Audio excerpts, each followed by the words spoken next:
Assalamualaikum warahmatullahi wabarakatuh. Halo semuanya, perkenalkan saya Rizka Sania Rahma sebagai moderator pada siang hari ini. Di sini kita akan bincang-bincang tentang peran Indonesia dalam perdamaian dunia. Nanti kita akan kedatangan beberapa narasumber-narasumber yang akan tergabung dalam acara pada siang hari ini di rumah Rizka. Nah, karena kita akan kedatangan narasumber-narasumber, kita beresin dulu yuk rumah Rizka. Siapa tuh? Buka ya. Halo, siang. Hai.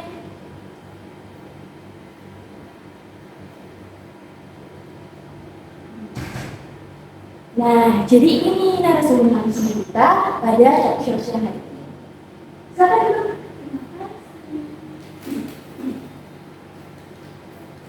Oke, sebelum memulai talk show pada hari ini, boleh perkenalan dulu siapa ini? Dari aku ya. Halo semuanya, kenalin nama aku Rial saya Kemudian, biasa dipanggil Ken. Salam kenal. Kalau kenalin aku Dwi Fitri Oktaviani, biasa dipanggil Okta. Perkenalkan, nama saya Manzia Estina, biasanya saya dipanggil Wina. Nah, kita biar lebih akrab mungkin kayak tanya dulu nih tentang kesibukan kalian. Apa ini lagi ngapain ya Wan?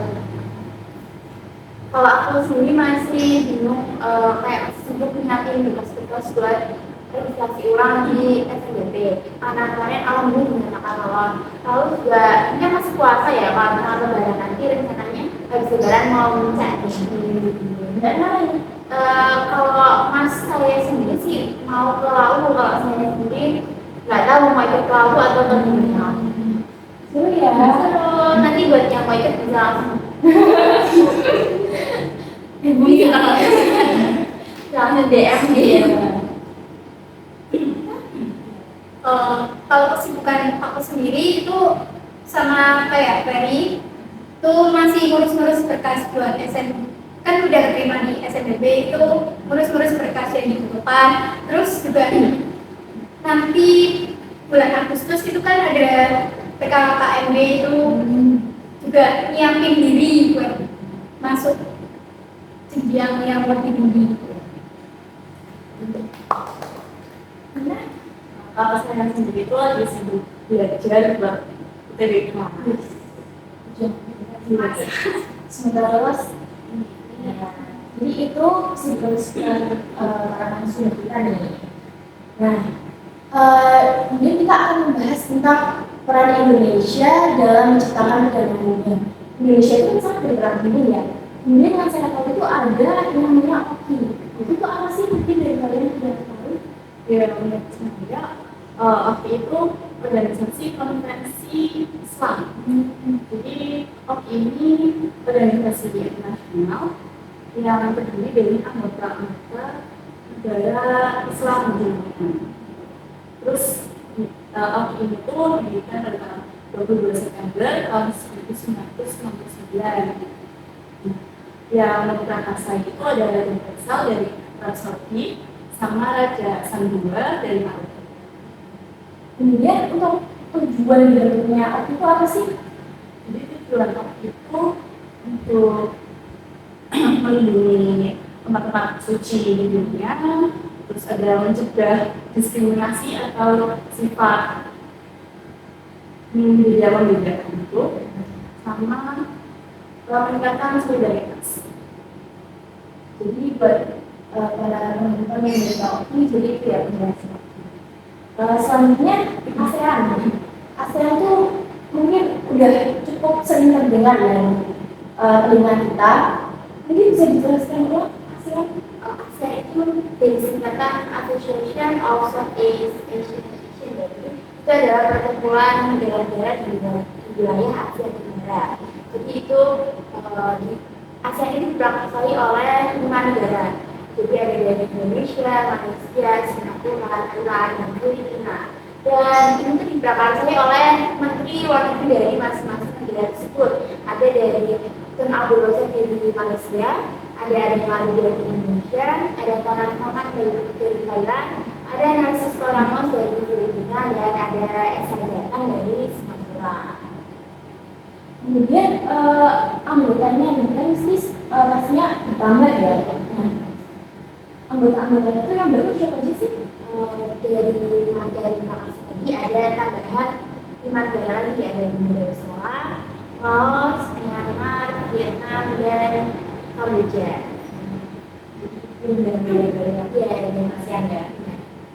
Kemudian kan pasti ASEAN itu menjadi kerjasama ya. Dan itu sih ada dasar-dasar kerjasamanya. Jadi ada dasar kerjasamanya, yaitu ada untuk menyelesaikan pertengkaran dan perselingkuhan. Kemudian juga ada untuk kerjasama efektif. Kemudian ada tidak menggunakan kekerasan dan sebagainya. Mungkin jelas dari ASEAN ya. Jadi kerjasama itu juga perlu dasar-dasarnya. Kemudian ada organisasi yang ketiga itu gerakan non-blok. Gerakan non-blok itu apa sih? Jadi gerakan non-blok itu organisasi internasional yang tidak melihat kekuatan besar manapun dilatar belakangi oleh perpecahan antara blok barat dan blok timur. Itu karena perang dunia kedua. Jadi itu ya latar belakang terbentuknya gerakan non-blok. Kemudian tujuannya itu apa sih gerakan non-blok apa? Jadi tujuan utama dari gerakan non-blok itu dukungan perasaan senasib, lalu untuk kemerdekaan nasional, integritas, dan lain sebagainya.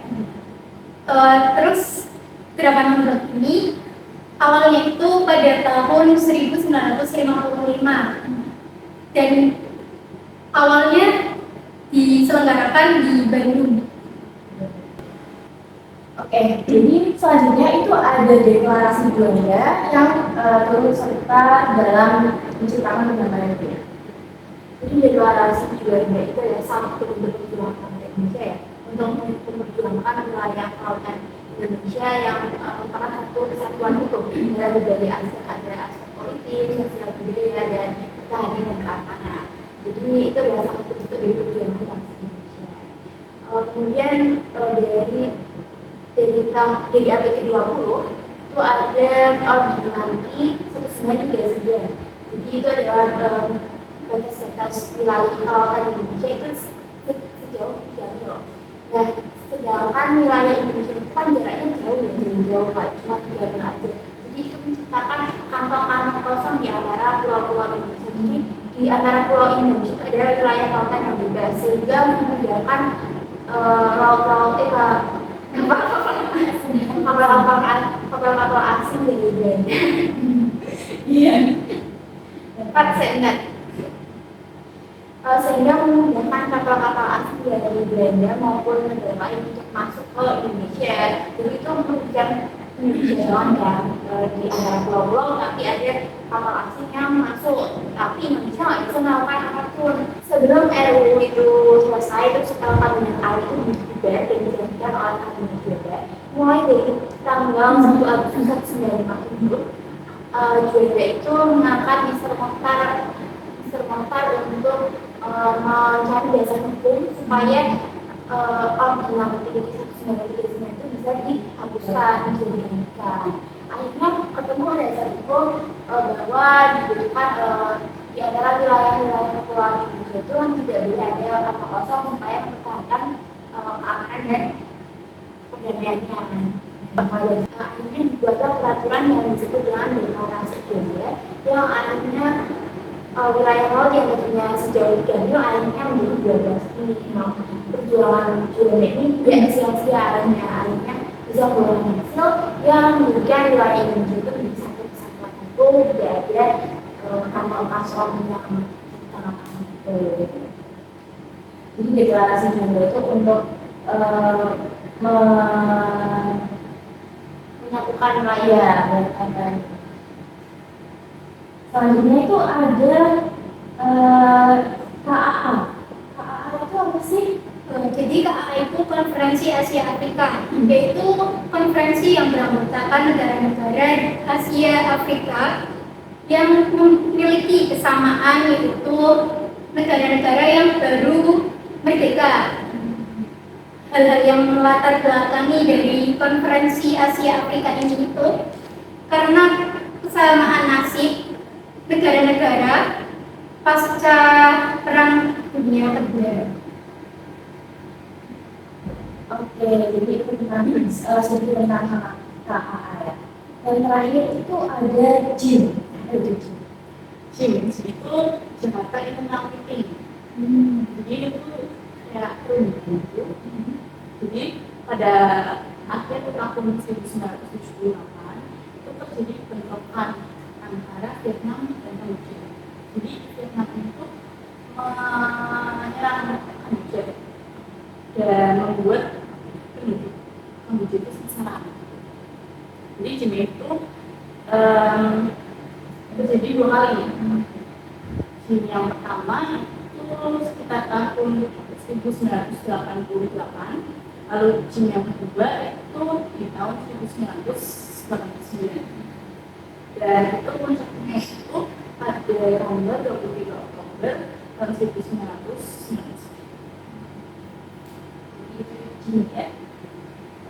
Mungkin itu penjelasan tentang organisasi-organisasi yang berperan dalam menciptakan perdamaian dunia.